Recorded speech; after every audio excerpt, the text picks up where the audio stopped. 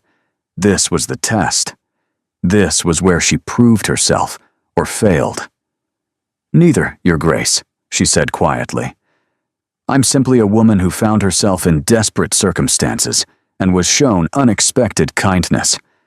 I have no designs on your grandson's fortune or your family's name. I'm here to be useful, nothing more. Useful. The Dowager's lips twitched. And what use could you possibly be to a family like ours?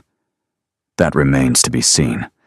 But I've been told Lady Cressida needs a companion who won't bore her or flee at the first sign of difficulty. I can promise both. Can you? We'll see about that. The Dowager swept past her without another word, and Verity released a breath she hadn't realized she'd been holding. That afternoon, the true interrogation began. The Dowager summoned her to the small parlor, a room that, despite its name, was larger than the entire ground floor of Verity's family home in London. Tea was served with rigid formality, and then the older woman began her assault. She asked about Verity's education, her family, and her accomplishments. She probed for inconsistencies in the story about Mrs. Holloway's carriage and the Ashbournes of Whitby. She inquired about political opinions, religious beliefs, and thoughts on everything from the latest fashions to the proper way to address a baron's second son. Verity answered carefully, truthfully where she could, vaguely where she couldn't. She'd been educated well. That much was genuine. Her mother had ensured both her daughters could hold their own in any conversation, even as their circumstances declined. You're not what I expected, the Dowager said finally, setting down her teacup with a decisive click. What did you expect, Your Grace? A schemer, a social climber, someone angling for a connection to the vain fortune. Her eyes narrowed. But you're not, are you? You're something else entirely. I'm just trying to survive, Your Grace. Nothing more complicated than that. Survival is never simple.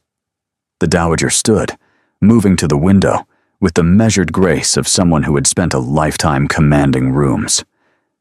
My grandson has been surviving for 8 years now, going through the motions of living without actually being alive. Do you know what did that to him? Verity's heart clenched. I've heard mention of a family called the Lydgates. The Lydgates. The word came out like poison. They were our partners, trusted allies. Geoffrey Lydgate and my son built a shipping empire together, or so we thought. Then Geoffrey's son made a series of catastrophic investments, lost everything, and tried to cover his failures by embezzling from the partnership. When my son discovered the theft, the stress triggered a heart attack. He died 3 days later. The room spun. Verity gripped the arm of her chair, fighting to keep her expression neutral. That wasn't true. That wasn't what happened at all. Her brother Marcus had never embezzled anything. He'd discovered that someone was stealing from the partnership, yes, but it hadn't been him. He'd tried to warn the old Duke, tried to show him the evidence pointing to someone else entirely, but before he could, the Duke had died, and Hadrian had inherited both the title and the false narrative. I see, Verity managed. Do you? The Dowager turned, her gaze piercing. Hadrian has spent every moment since then making the Lydgates pay for what they did. He's ruined them financially, socially, completely. Some would say he's gone too far. I say he hasn't gone far enough. The venom in her voice was absolute. Verity understood then that this woman would never listen to the truth, would never believe that her grandson's crusade was based on lies. Her hatred was too old, too entrenched. Why are you telling me this, Your Grace? Because I want you to understand what you're dealing with. The Dowager moved closer, her voice dropping to something almost like a warning. Hadrian is not a man who forgives. He's not a man who forgets. If you are hiding something, if you are connected to his enemies in any way, he will discover it. And when he does, whatever mercy he showed you on that storm-swept road will evaporate like morning dew. Verity met her eyes without flinching. I understand, Your Grace. Do you? The Dowager studied her for a long moment. I wonder. There's something about you, Miss Marsden. Something familiar that I can't quite place. It will come to me eventually. It always does. She left Verity alone with the cold tea and the colder truth of her situation. The Dowager suspected something. She didn't know what yet, but she was looking, probing, waiting for Verity to make a mistake. And somewhere in this house was the evidence that would damn her, the proof that would reveal her as Verity Lydgate, daughter of the man Hadrian had vowed to destroy. She had to find it first. She had to find the truth about what really happened 8 years ago. And she had to do it before the Dowager's memory clicked into place and everything came crashing down. The house party preparations consumed the next 2 days in a whirlwind of activity. Verity threw herself into helping Cressida, partly to prove her usefulness, and partly to distract herself from the constant awareness of Hadrian's presence. He appeared at meals, exchanged necessary courtesies, and retreated to his study with the reliability of clockwork. But she felt his eyes on her at odd moments, caught him watching when he thought she wasn't looking. It was maddening. It was terrifying. It was something else entirely that she refused to name. On the night before the first guests were due to arrive, Verity couldn't sleep. Her mind raced with everything she'd learned, everything she still needed to discover. The Dowager's words echoed in her memory. He will discover it. And when he does, whatever mercy he showed you will evaporate. She needed answers. She needed proof. She needed to find out what had really happened 8 years ago. At midnight, she slipped from her chamber and made her way through the darkened corridors to Hadrian's study. The door was unlocked, the room empty. Moonlight spilled through tall windows, illuminating shelves of books and stacks of papers, and a massive desk that dominated the space like a throne. Verity moved quickly, rifling through drawers with trembling hands. Correspondence, account books, business documents. Nothing about the Lydgates. Nothing about the partnership or the alleged embezzlement. Then her fingers found a locked drawer. She was searching for something to pick the lock when a voice came from the shadows. Looking for something specific, Miss Marsden? Verity spun. Hadrian stood in the doorway, still fully dressed despite the hour, a candle in one hand, casting dancing shadows across his face. His expression was unreadable, but something dangerous lurked in those pale eyes. I couldn't sleep, she said, the lie coming automatically. I thought perhaps a book. In my study? In my desk? I got turned around in the dark. The library and this room are on opposite ends of the house. He entered slowly, placing the candle on a side table. Try again. Verity's mind raced. She could maintain the lie, hope he believed her, and pray he didn't look too closely at what she'd been searching. Or she could offer a partial truth, something that might satisfy his suspicion without revealing everything. Your grandmother told me about the Lydgates, she said. Hadrian went very still. Did she? She said they destroyed your family, that your father died because of what they did. Verity kept her voice steady despite her hammering heart. I was curious. I wanted to understand what could drive someone to spend 8 years pursuing revenge. And you thought you'd find answers in my desk?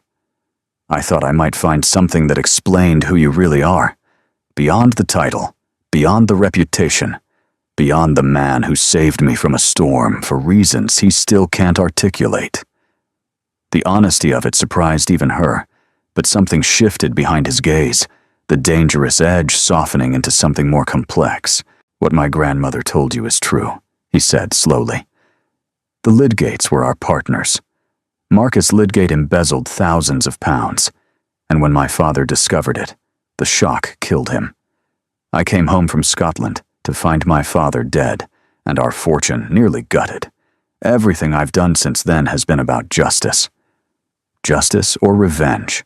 Is there a difference? I think you know there is. He moved closer, and Verity forced herself to hold her ground, despite every instinct screaming at her to flee. In the candlelight, his features seemed carved from marble, beautiful and cold, and infinitely sad. "Why do you care?" he asked quietly. "Why does it matter to you what drives me?" "Because you saved my life." The words came from somewhere deep, somewhere true. "Because you've shown me kindness when you had no reason to. Because I look at you, and I see someone in pain. Someone who's been carrying a burden so long, he's forgotten what it feels like to set it down." "You don't know anything about me." "Then tell me." The challenge hung between them, sharp and electric. For a long moment, neither moved. Then Hadrian turned away, walking to the window where moonlight silvered his profile. "My father was the best man I ever knew," he said, his voice rough. He believed in fairness, in partnership, in the idea that business could be conducted with honor. He trusted Geoffrey Lydgate like a brother, and Geoffrey's son betrayed that trust, stole from us, destroyed everything my father had built. His hands clenched at his sides. I was in Scotland when he died. I didn't even get to say goodbye. Verity's eyes burned. She knew a different version of this story, knew that her brother had been innocent, and knew that the real betrayer was someone else entirely. But she couldn't say that. Not yet. Not without proof. "So you dedicated your life to making them pay," she said instead. "Wouldn't you? If someone destroyed everyone you loved?" "Yes," she thought. "I would. I am." "What happens when the revenge is complete?" she asked. "When the Lydgates have nothing left to take? What then?" He turned, and in his eyes, she saw something she hadn't expected. Uncertainty. Exhaustion. Let myself think that far ahead. Maybe let myself think that far ahead. Maybe it's time you started. The words came out gentler than she intended, and his expression wavered almost imperceptibly. He crossed the room slowly, stopping just inches away, close enough that she could feel the warmth of him, smell the cedar and wood smoke that seemed embedded in his skin. "Who are you, Verity Marsden?" His voice was barely a whisper. "Why do I feel like I've known you forever, and not at all?" "Maybe because you have," she breathed. She didn't mean to say it. It slipped out like a secret escaping, and she saw his eyes widen, saw the question forming on his lips. But before he could speak, before she could take it back or explain it away, a crash echoed from somewhere deep in the house. Voices shouted, footsteps pounded in the corridor. Hadrian pulled back, his expression shifting from vulnerable to alert in an instant. "Stay here." He was gone before she could respond, striding toward the commotion with the authority of a man accustomed to commanding chaos. Verity sagged against the desk, her heart racing, her mind spinning. She'd almost told him. She'd almost revealed everything. And worst of all, part of her had wanted to. She was falling for him. The man who had destroyed her family, the man who believed her brother a thief, the man who would hate her the moment he learned the truth. She was falling, and she had no idea how to stop. The shouts continued in the distance. Verity straightened, composed herself, and followed the sound of disaster. Whatever was happening, it couldn't be worse than what she'd almost done. Could it? The commotion turned out to be nothing catastrophic, merely a kitchen fire quickly contained. But it set the tone for a house party that began in chaos and only grew more complicated from there. 20 guests descended upon Ashworth Manor over the following 2 days, filling its corridors with chatter and its drawing rooms with intrigue. Lords and ladies, merchants and their ambitious wives, young women with hopeful eyes, and young men with calculating ones. They came for business, for pleasure, for the chance to orbit the Duke of Ashworth's powerful sphere. And every single one of them noticed Verity. "Who is she?" became the whispered question that followed her through every room. Cressida introduced her as a dear friend, a companion for the season, but the explanation satisfied no one. They watched her with the focused attention of hawks, searching for weaknesses, for scandal, for anything that might explain why the notorious Duke had installed an unknown woman in his home. Lady Marguerite Ashford was the worst of them. She arrived on the second day with her mother, the Countess of Whitmore, and made her intentions clear within the first hour. Tall, blonde, and beautiful in the cold way of marble statues, she moved through the gathering with the confidence of someone who had already been promised everything she wanted. "The Duke and I have an understanding," she told anyone who would listen, her voice carrying just far enough to ensure Verity heard. "Our families have been discussing an alliance for months. This house party is merely a formality before the official announcement." Cressida made a rude noise when she heard this. "Marguerite has been throwing herself at Hadrian since we were children. The only understanding between them is her understanding that she wants his title, and his understanding that he'd rather marry a hedgehog." But Verity noticed how Hadrian treated Lady Marguerite with careful courtesy, how he danced with her at the first evening's entertainment, how his grandmother watched the pair with obvious approval. Whatever his personal feelings, the alliance made strategic sense. The Ashfords were wealthy, connected, and politically powerful. A marriage between their families would cement Hadrian's position in ways that mere money could not. It shouldn't have bothered her. She was nobody. A woman with a false name and borrowed dresses, playing a role that would end the moment her deception was discovered. But it did bother her. It bothered her terribly. The third evening brought a ball, smaller than the grand affairs of London, but elegant nonetheless. The Manor's ballroom blazed with candles, the orchestra played waltzes and quadrilles, and Verity stood against the wall, watching Hadrian dance with Lady Marguerite, and tried to remember why she was really here. Revenge. Justice. The truth about what happened 8 years ago.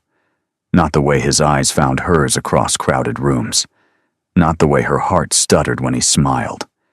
Not the way his hand had felt in hers during their single obligatory dance earlier in the evening. "You're staring." Verity turned to find Cressida beside her, 2 glasses of champagne in hand. "I'm observing," Verity said, accepting one of the glasses. "Is there a difference?" "Your brother asked me the same thing once." Cressida's eyebrows rose. "Did he? How interesting." She sipped her champagne, watching the dancers. "Marguerite is beautiful, isn't she? In that cold, perfect way that makes you want to check if she's actually human. She seems well suited to the role of Duchess. She seems well suited to the role of statue. Can you imagine her running this household? Managing the servants, hosting guests, bringing any warmth at all to these endless stone corridors?" Cressida shuddered. Hadrian would be miserable within a month. Perhaps misery is what he expects from marriage. Perhaps. But it's not what he deserves. Cressida turned to face her fully. He deserves someone who challenges him. Someone who makes him feel something beyond duty and obligation. Someone who sees the man beneath the title and likes him anyway. The implication was clear. Verity felt heat rise to her cheeks. "Cressida, I've seen how he looks at you." The younger woman's voice dropped to an urgent whisper. "I've seen how you look at him. Whatever you're hiding, whatever brought you here, I don't care. You make him human again, Verity. That's worth more than any strategic alliance." Before Verity could respond, the music ended. Hadrian escorted Lady Marguerite from the floor, but his eyes found Verity immediately, as if drawn by some invisible force. "Miss Marsden." He approached with Lady Marguerite still on his arm, her smile sharp as glass. "I don't believe you've been properly introduced to Lady Marguerite Ashford." "We've met," Lady Marguerite said coolly, "though I confess I'm still unclear on exactly who Miss Marsden is. Your family has been rather vague on the subject. Miss Marsden is my companion, Cressida interjected, and my friend. How charming. And where did you say your family was from, Miss Marsden? The question was a trap, and everyone present knew it. Lady Marguerite had been investigating, asking questions, digging for information. Verity could see it in her triumphant smile. The North, Verity said calmly. A small village you've likely never heard of. Try me. I'm quite well traveled. Marguerite, Hadrian's voice carried a warning edge. This is neither the time nor the place for interrogations. I'm simply making conversation, Your Grace. Isn't that what house parties are for? Lady Marguerite's smile didn't waver. Although I must say, it's curious how little anyone seems to know about your mysterious guest. No family connections anyone can verify. No social history anyone can trace. It's almost as if Miss Marsden appeared from nowhere. Or from a storm, Verity said quietly. Which is exactly what happened. How romantic. The word dripped with disdain. And how convenient. The tension in their small circle had drawn attention. Other guests were watching now, sensing blood in the water. When Verity felt her composure beginning to crack, felt the weight of her lies pressing down like stones. That's enough. Hadrian's voice cut through the whispers like a blade. Miss Marsden is a guest in my home, and I won't have her subjected to inquisition. If you have concerns about her presence, Lady Marguerite, I suggest you take them up with me, privately, rather than creating a spectacle. Lady Marguerite's face flushed with anger, but she curtsied with poisonous grace. Of course, Your Grace. Forgive me. She turned and swept away, her mother trailing behind with a thunderous expression. Silence fell over their group. Cressida looked delighted. Hadrian looked furious. And Verity felt something crack open in her chest, something that felt dangerously like hope. I apologize, Hadrian said stiffly. That was inappropriate. You didn't have to defend me. Yes. His eyes met hers, and in them she saw something that stole her breath. I did. He disappeared into the crowd before she could reply, but Verity stood rooted to the spot, her pulse racing and her mind spinning. He had defended her, publicly, dramatically, at the cost of offending a potential bride and her powerful family. Why? The answer terrified her almost as much as it thrilled her. Later that night, unable to sleep, Verity walked the moonlit gardens and tried to sort through her tangled emotions. The air was cool and sweet with the scent of roses, and for a moment, she could almost forget the web of lies that surrounded her. You shouldn't be out here alone. She turned. Hadrian stood on the terrace above her, still in his evening clothes, a glass of whiskey in one hand. Neither should you. I live here. It's allowed. He descended the steps slowly, coming to stand beside her among the rose bushes. You handled Marguerite well tonight. I had help. She'll be worse now. You've made an enemy. I seem to have a talent for that, he laughed, a rough sound that seemed to surprise even him. Yes, you do. They stood in silence, listening to the fountain splash in the darkness, feeling the weight of everything unsaid between them. I need to tell you something, Verity said suddenly, the words escaping before she could stop them. Hadrian turned to face her. What? Tell him. Tell him now, before it's too late. Before you fall any deeper. Before the truth destroys you both. But when she opened her mouth, different words came out. Thank you. For tonight. For everything. His expression softened.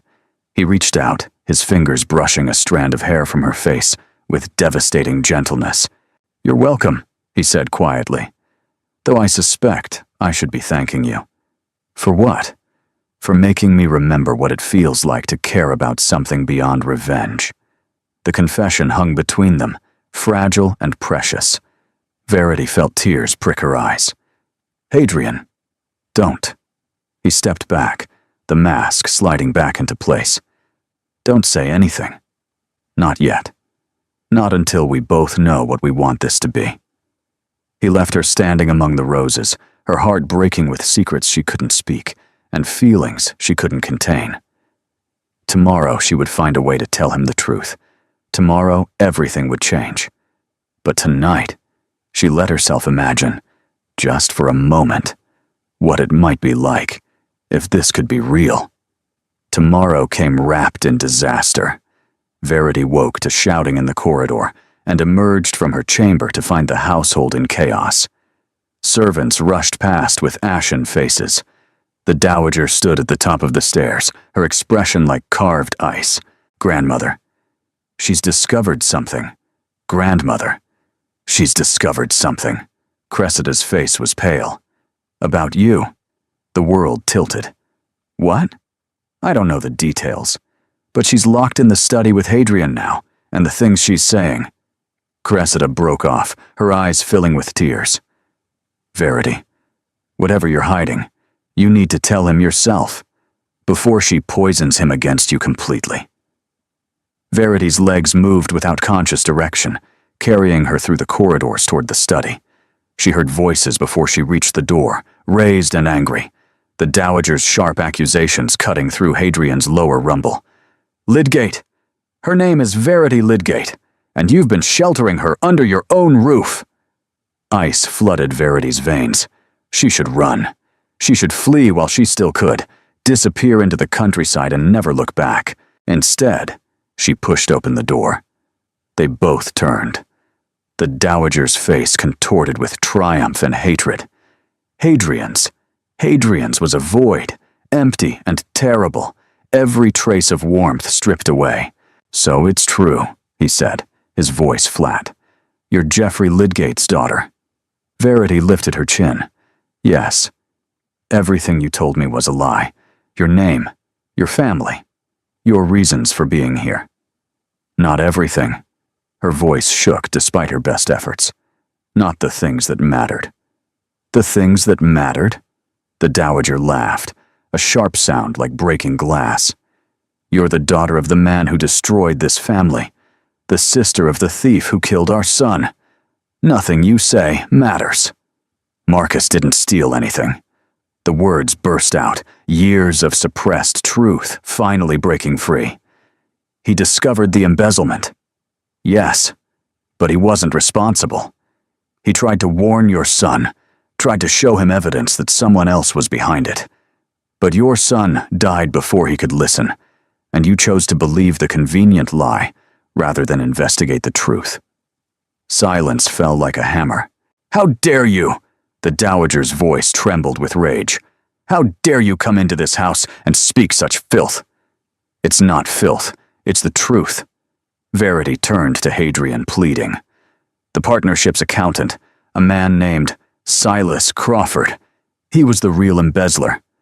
Marcus discovered his scheme and gathered evidence, but Crawford learned he was being investigated. He planted false records implicating Marcus, then disappeared before anyone could question him. Convenient. Hadrian's voice cut like frozen steel. A mysterious villain, vanished without a trace. Evidence that no one else has ever seen. The evidence exists. It was in your father's study the night he died. Marcus told me he left copies there, proof of everything. But after your father's death, no one listened to him. You certainly didn't. Because your brother is a liar and a thief, just like his father. My father was your father's best friend. Verity's control finally shattered. They built that company together. They trusted each other with everything. Do you really think my father would have thrown away 30 years of friendship for money? Do you think Marcus would have destroyed his own future, his family's reputation, everything he'd worked for, just to steal from partners he loved? People do terrible things for money. Some people do. My family didn't. Tears streamed down her face now, but she didn't care. I came here to find proof.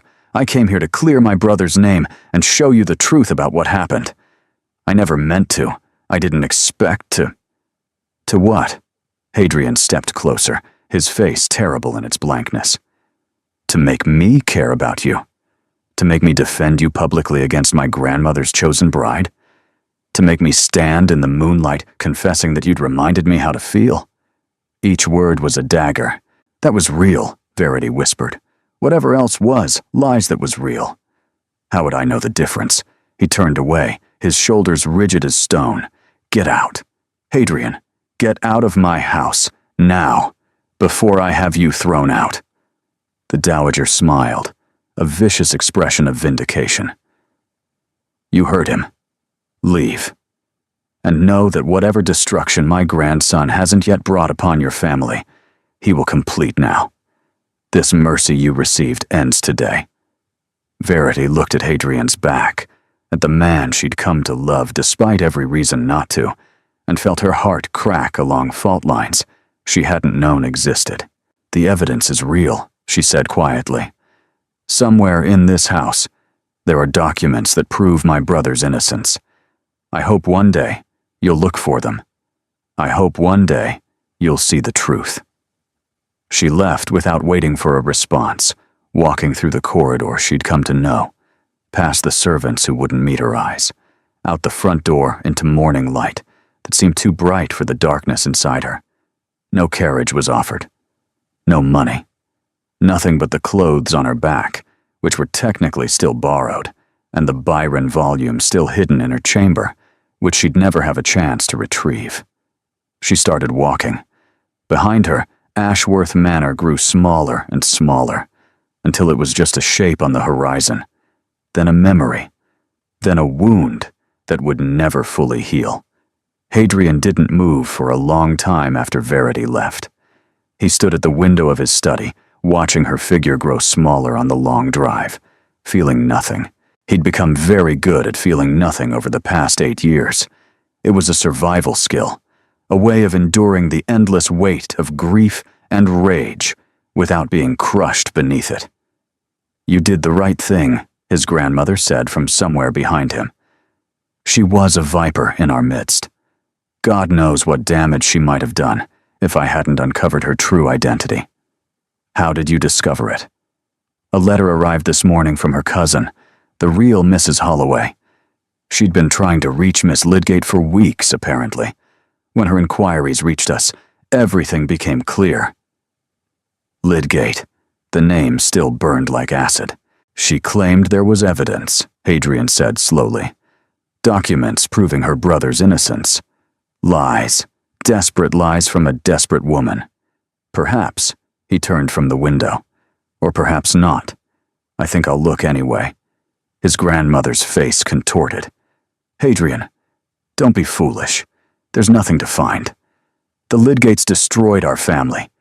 And now they're trying to manipulate you with false promises of, I said I'll look. The steel in his voice silenced her. She stared at him for a long moment, something flickering in her eyes that he couldn't identify. Do as you wish, she said finally, but you won't find anything. She left, and Hadrian was alone with the chaos of his thoughts. He shouldn't look. He should accept the narrative he'd believed for 8 years, continue his campaign of destruction, and forget that Verity Lydgate had ever existed. But he kept hearing her voice, seeing her face, remembering the conviction in her eyes when she'd spoken of evidence and truth. She'd lied about everything else. Why not this? Because it didn't fit. Nothing about Verity fit the image he'd constructed of the Lydgates. She wasn't greedy or scheming. She hadn't tried to seduce him for his money. She'd asked for almost nothing except a chance to survive. And last night in the garden, when she'd started to tell him something she couldn't quite bring herself to say. He moved to his father's old desk, the one piece of furniture he'd never been able to bring himself to use. It sat in the corner of the study, preserved exactly as his father had left it, a shrine to a man he'd loved and lost. The drawers were locked. Hadrian found the key in its hiding place behind a false panel, where his father had always kept it, and began to search. Letters, account books, personal journals. He rifled through years of correspondence, years of business dealings, years of a life cut short. And then, tucked into a hidden compartment at the back of the bottom drawer, he found it. A leather portfolio, sealed with wax, addressed in his father's handwriting. In the event of my death. Hadrian's hands trembled as he broke the seal. Inside were documents, dozens of them. Account ledgers showing discrepancies. Correspondence between Silas Crawford and an unnamed investor. Transfer records moving money to hidden accounts. And a letter from his father, dated 3 days before his death. My dear son, if you're reading this, then I've failed to resolve this matter in time. I've discovered a terrible betrayal, but not from the quarter I first suspected. Marcus Lydgate came to me yesterday with evidence of embezzlement. I was prepared to dismiss him, to believe what Silas Crawford had been whispering for months, that Marcus was the thief. But the evidence he showed me was damning. Crawford has been stealing from us for years. He's been methodical about it, moving small amounts at first, then larger ones as his confidence grew. He's planted false records implicating Marcus, intending to use him as a scapegoat when the theft was eventually discovered. I confronted Crawford this morning. He fled before I could have him arrested. The stress of this discovery has affected my heart badly, and I fear I may not survive long enough to clear Marcus's name publicly. If I die, the narrative will favor Crawford's lies. Marcus will be blamed. The Lydgates will be destroyed. Please, my son, if you find this letter, investigate before you act. Don't let my failure become your lifelong mistake. The truth is here, in these documents. The truth is not what it seems. Your loving father. The letter fell from Hadrian's numb fingers. 8 years. 8 years of hatred. 8 years of systematic destruction. 8 years of hunting down every member of the Lydgate family and stripping them of everything they had. And all of it based on a lie. Marcus Lydgate was innocent. Geoffrey Lydgate was innocent. Verity was innocent. And he had just thrown her out into the world with nothing. Hadrian was moving before he'd consciously decided, running through the corridors and shouting for his horse. He had to find her. He had to. He didn't know what. But he had to try. The dowager appeared at the top of the stairs, her face pale. Hadrian. What? You knew. He stopped, staring up at her. You found this letter. Years ago. And you hid it. Her silence was confirmation enough. Why? Because Geoffrey Lydgate was responsible, she said, her voice shaking. Maybe not for the embezzlement, but for introducing Crawford to your father. For vouching for him. For bringing the viper into our midst. His family deserved to pay for that. They were innocent. No one is innocent. The words erupted from her like a long, suppressed scream. Your father is dead. My son is dead. Someone had to pay for that. I couldn't let his death mean nothing. Hadrian stared at the woman who had raised him, who had shaped his grief into a weapon, who had poisoned his heart with a hatred built on lies. It meant something, he said quietly. It meant I became a monster. Congratulations, grandmother. That's your legacy now. He left her standing on the stairs and rode out into the morning, praying he wasn't already too late. Verity walked until her feet bled. She had no destination, no plan, and no hope. She simply put one foot in front of the other, moving through the Yorkshire countryside like a ghost, trying to outrun the pain that followed her like a shadow. She'd failed. Failed to clear her brother's name. Failed to find the evidence that might have proven their innocence. Failed, most devastatingly of all, to protect her heart from a man she should have hated. The worst part was that she didn't hate him. Even now, even after he'd looked at her with such cold fury and thrown her out like rubbish, she couldn't hate him. She understood him too well. She'd seen the boy beneath the armor, the grieving son, the wounded heart. She knew that his cruelty came from pain, not malice. It didn't make it hurt less, but it made hatred impossible. By evening, she'd reached a small village she didn't recognize. Her borrowed dress was ruined. Her hair had come loose from its pins, and she looked exactly like what she was. A woman with nowhere to go and no one to turn to. The innkeeper took pity on her, offering a room in exchange for work in the kitchen. Verity accepted, too exhausted to feel grateful, and collapsed onto a narrow bed that felt like paradise compared to the endless road. She slept for 14 hours and woke to a world that looked exactly the same, gray and hopeless. 3 days passed in a blur of menial work and silent suffering. She scrubbed dishes. She swept floors. She served meals to travelers who looked through her like she was furniture.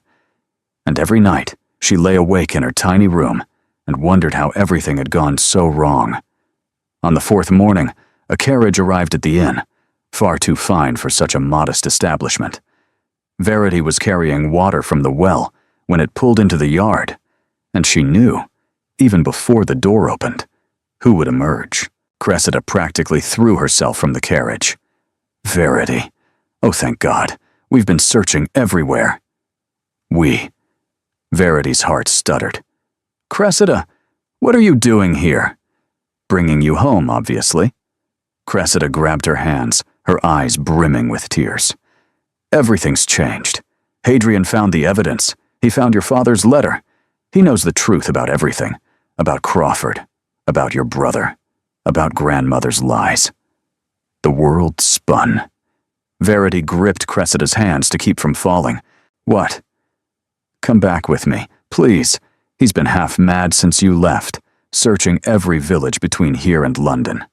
I'm not even supposed to be in this direction, but I had a feeling, and she broke off, laughing through her tears. I was right. I found you. I can't go back. Why not? Because it's too late, Verity's voice cracked. Because even if he knows the truth now, I still lied to him. I still deceived him for weeks. How could he ever trust me after that? You could let him decide that for himself. The voice came from behind her. Verity turned. Hadrian stood at the edge of the yard, dust-covered and exhausted, looking like he hadn't slept in days. His horse was lathered, his clothes were disheveled, and his eyes were burning with something that looked like desperate hope. I found Cressida's note, he said hoarsely. I followed her here. I've been following you since you left, trying to find you, trying to... He broke off, running a hand through his hair. I don't know what I'm trying to do. Apologize, maybe. Beg, probably. Tell you that everything I believed was wrong, and I've spent 8 years destroying innocent people, and the woman I love was one of them. The woman I love. Verity's breath caught. You don't love me, she whispered. You don't even know me. I know you're brave and kind and clever. I know you came into the lion's den to save your family's honor.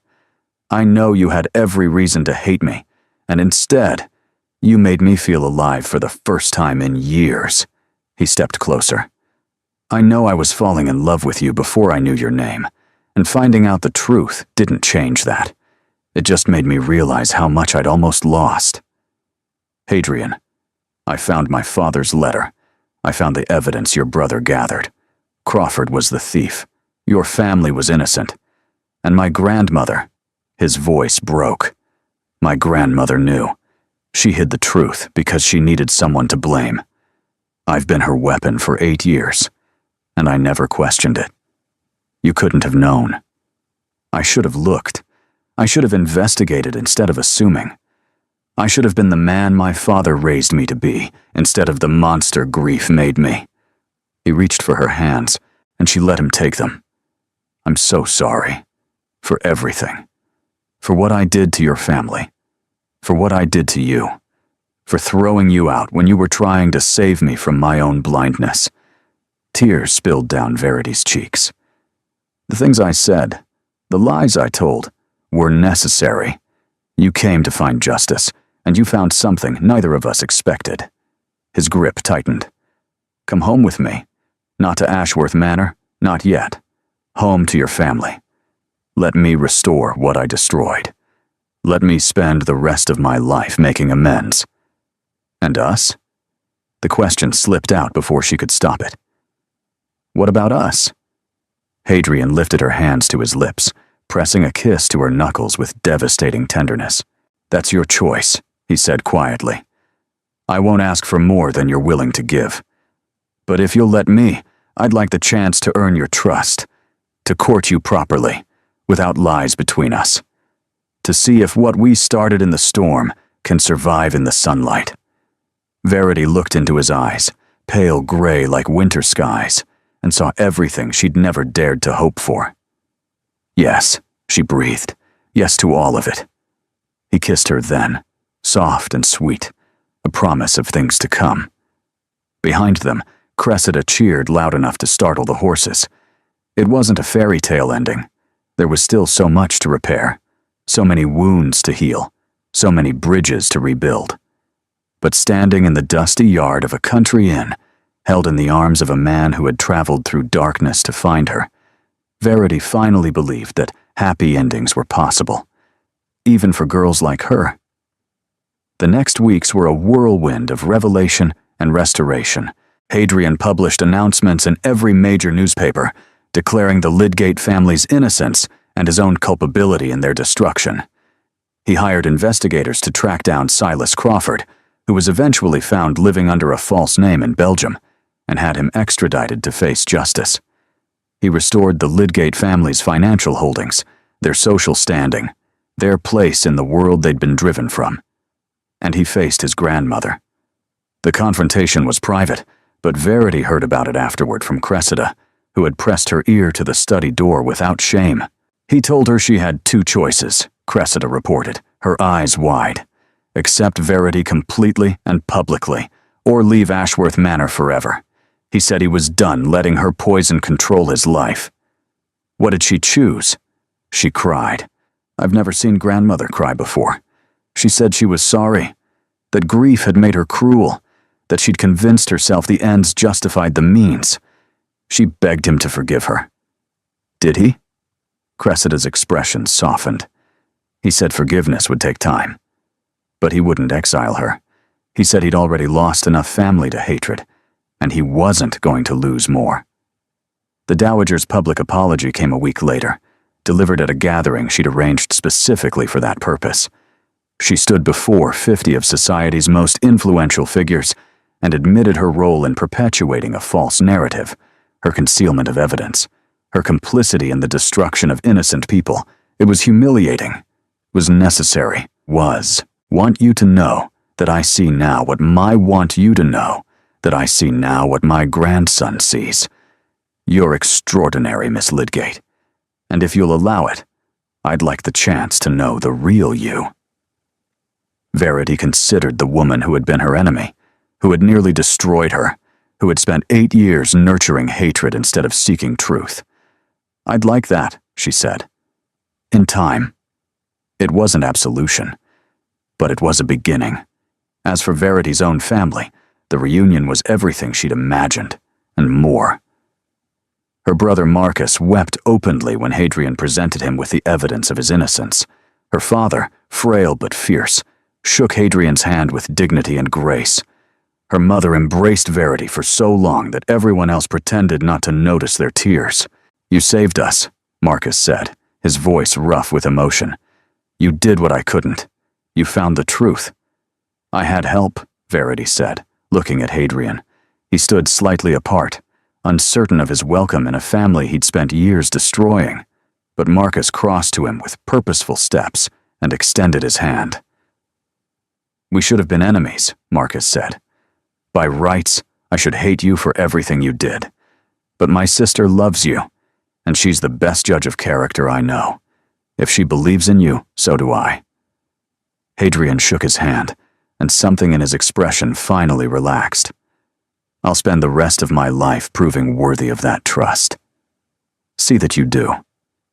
The house party at Ashworth Manor that autumn was very different from the one that had nearly destroyed everything. The same guests returned, now buzzing with the scandal of the Duke's dramatic reversal, and his equally dramatic courtship of the woman he'd once tried to ruin. Lady Marguerite Ashford did not attend. She's engaged to Lord Pemberton now, Cressida reported with satisfaction. A perfect match. They're both insufferable.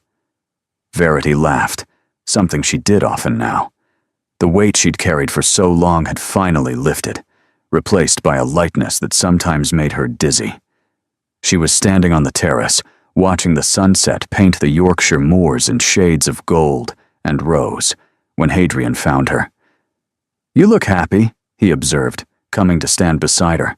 "I am happy. It still surprises me." "Why?" "Because I spent so long expecting the worst, preparing for disaster. I'm not sure I know how to live without that weight." He turned to face her, his expression serious. "Then let me help you learn. Let me spend every day showing you that good things can last, that trust can be rebuilt, that love doesn't have to end in tragedy. Is that a proposal?" "It could be." He reached into his pocket and withdrew a small velvet box. "If you'll have me." Verity's breath caught. "Hadrian, I know it's soon. I know we've barely begun to build something real between us. But I've wasted 8 years on hatred, and I don't want to waste another moment on hesitation." He opened the box to reveal a ring, simple and elegant, with a pale green stone that matched her eyes. "Verity Lydgate, you came into my life like a storm and taught me how to feel again. Will you marry me?" Tears blurred her vision. She looked at this man who had been her enemy, her host, her reluctant ally, and finally her love. She thought of everything they'd survived to reach this moment. "Yes," she whispered. 1,000 times. "Yes." He slid the ring onto her finger, his hands trembling slightly. Then he kissed her, soft at first, then deeper, a promise sealed with passion. From somewhere inside the manor, Cressida's delighted shriek echoed across the grounds. The dowager's slower, more dignified applause followed. Verity laughed against Hadrian's lips. "We have an audience. Let them watch. I want the whole world to know." He kissed her again, and Verity let herself believe, finally and completely, that this was real. The wedding took place in spring, when the Yorkshire moors burst into bloom and the gardens of Ashworth Manor overflowed with roses. Verity wore her mother's wedding dress, altered to fit her frame, and updated with delicate lace that Cressida had chosen. He looked at her like she was the answer. He looked at her like she was the answer to a question he'd been asking his whole life. When she reached him, he took her hands with the same tenderness he'd shown that first night, carrying her through the storm. "I vowed to destroy you once," he murmured, low enough that only she could hear. "Now I vow to protect you, cherish you, love you until my last breath." "And I vow to keep you honest," she whispered back, "to challenge you when you need it, to remind you that the man beneath the title is the one I fell in love with." They exchanged rings. They spoke the words that bound them together. And when the vicar pronounced them husband and wife, Hadrian kissed her with such passion that several elderly aunts had to fan themselves vigorously. The reception was a celebration unlike anything Ashworth Manor had seen in decades. The dowager presided over the festivities with something approaching warmth, having softened considerably in the months since her confession. Cressida danced with every eligible gentleman present and declared them all boring. Marcus made a toast that had everyone in tears. And as the evening wore on, Hadrian drew Verity away from the crowds, leading her through the familiar corridors to the library, where so much had changed between them. "I have something for you," he said, pressing a wrapped package into her hands.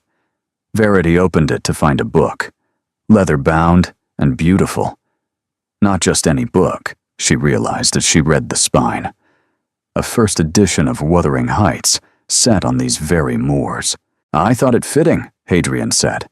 "A story of love and vengeance and redemption, written about a place like this. It's perfect." She traced the gilt lettering with trembling fingers. "Thank you. There's something else. Inside." She opened the cover and found a letter pressed between the first pages. The handwriting was familiar, though she'd only seen it once before, her father-in-law's handwriting. "I found it with the other documents," Hadrian explained. "It's addressed to both of us. I thought we should read it together. My dearest son and daughter, If you're reading this together, then you've found each other despite everything that tried to keep you apart. The truth has come to light. Love has conquered hatred. And I am smiling wherever I am. I knew the Lydgates, though we never spoke of it publicly. Geoffrey was my dearest friend. His wife made the best scones in Yorkshire, and their daughter, a little girl with green eyes who loved to read. I always thought she'd be perfect for you, Hadrian. Fate has strange ways of working. I hope yours has been kind. Be good to each other. Trust each other. Remember that love is always worth the risk. Your loving father, in this life and the next. Verity's tears fell onto the page. Hadrian's arm wrapped around her, pulling her close. He knew, she whispered. Somehow, he knew. Maybe he did. Or maybe he just hoped. Hadrian pressed a kiss to her hair. Either way, he was right. You are perfect for me. They stood there for a long time, holding each other in the library that had seen their first confrontation, their first confession, their first step toward something real. Outside, the celebration continued. Music drifted through the windows. Laughter echoed across the grounds. But in their sanctuary of books and firelight, the Duke of Ashworth and his beloved Duchess were exactly where they belonged. 1 year later, the storm came without warning, as Yorkshire storms often did. Verity watched it from the window of the nursery, one hand resting on her swelling belly, the other holding a cup of tea that had long since gone cold. You should rest, Hadrian said, appearing in the doorway. I'm not tired. You're always tired. You're growing a person. She laughed, the sound still coming easily even after a year of marriage. Fine. But stay with me. He crossed to her side, wrapping his arms around her from behind. Together, they watched the rain lash the windows, listened to the thunder roll across the moors. Do you remember the night we met? Verity asked. I remember carrying a half-drowned stranger through a storm and wondering why I couldn't just leave her on the road like a sensible person. Because you're not sensible. You're romantic, despite your best efforts to hide it. He laughed against her neck. Don't tell anyone. I have a reputation to maintain. Your secret's safe with me. The baby kicked, and Hadrian's hand moved to feel it, wonder spreading across his face as it did every time. What do you think they'll be like? He asked. Our child? Stubborn, probably. Dramatic, definitely. With our combined heritage of secrets and schemes, they'll probably be insufferable. I can't wait. Neither could she. A year ago, she'd been an outcast, fighting for survival, certain that happiness was something that happened to other people. Now she was the Duchess of Ashworth, loved beyond measure, about to become a mother. The storm raged on outside, but inside Verity was warm. She was safe. She was home, and this time, she planned to stay. Thank you for being here. You are the reason these stories exist, because you believe in love that chooses courage over convenience, in characters who fight for happiness despite the odds, in endings that feel earned and true. Your presence makes this space warm and welcoming, and I'm grateful for every moment you spend with these characters. Do you have a favorite line or scene? Your engagement helps me understand what moves you, what keeps you listening, and what kinds of stories to create next. Consider subscribing if you'd like more romances with emotional depth and genuine character growth. Thank you for being here. You make this community what it is.